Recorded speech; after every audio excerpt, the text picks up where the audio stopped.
Премиерот Христијан Мицкоски во овие моменти одржува брифинг со новинарите во клубот на пратениците. Се вклучуваме во живо, таму е Мирјана Мирчевска-Јовановиќ. Мими, овој брифинг следува по самитот во Тиват и нон-пейпарот на Германија и Франција за иднината на проширувањето. Па да чуеме дали има некои нови моменти што ги сподели премиерот Мицкоски на брифингот. Така е, Борче, овдека во клубот на пратеници се одржува брифинг помеѓу новинарите и премиерот Христијан Мицкоски. Има три теми. Првата тема е инфраструктурата во Македонија, која што е исклучително значајна за земјата, за сите оние автопатишта кои се започнати со изградба, а исто така и со оние патишта кои треба да се градат, а тука е дел и железничкиот сообраќај. Втората точка е реформската агенда за која што сега во моментот би требала да започне, и третата точка се истражувањето од терен што ги направила владата со граѓаните. За таа точка ќе остане за на крај. Оно што е важно и како прва точка беше инфраструктурата.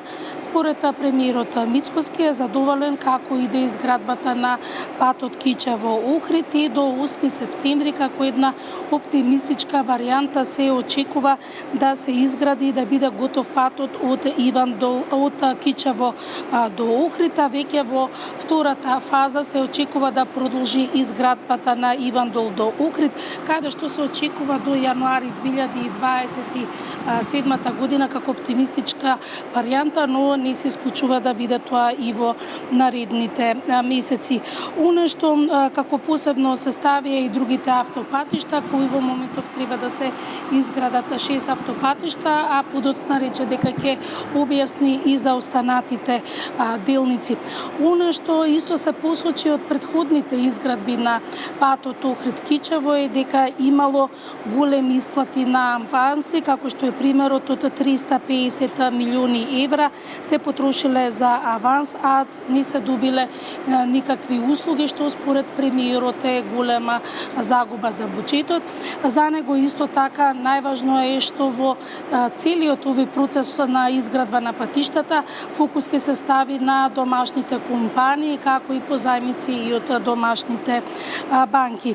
Во делот на инфраструктурата и на транспортот со воз, тој се фокусираше првично на железничката пруга кон Бугарија, каде што вели дека Македонија и Европската унија, бидејќи се гради со патишта со пари од Европската унија, е многу значајно што го сработуваат она што е подпишано и што е во интерес за проширување до излезот на тунелот во Бугарија, но се уште од бугарска страна нема никаков акцент и не се знае што се случува со таа изградба.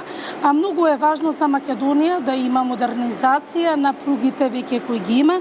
Исто така се става акцент на пругата од Бановце кон Гевгелија, каде што вели дека брзината треба да биде поголема и да биде и до 160 км/час, нели, за пренос на стока, но и да биде развиен со голем капацитет.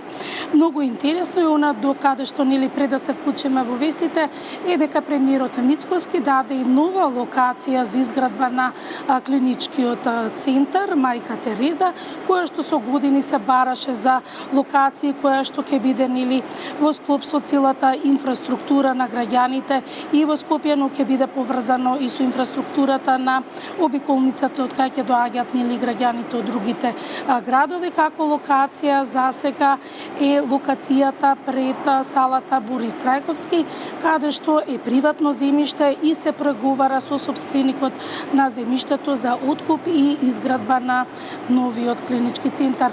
За сега, Борче, тоа е се од овде од клубот на пратеници и брифингот кој продолжува, нели, да се остварува. Така е, Мими, ти благодарам. Комплетен сублимат очекуваме во централните вести.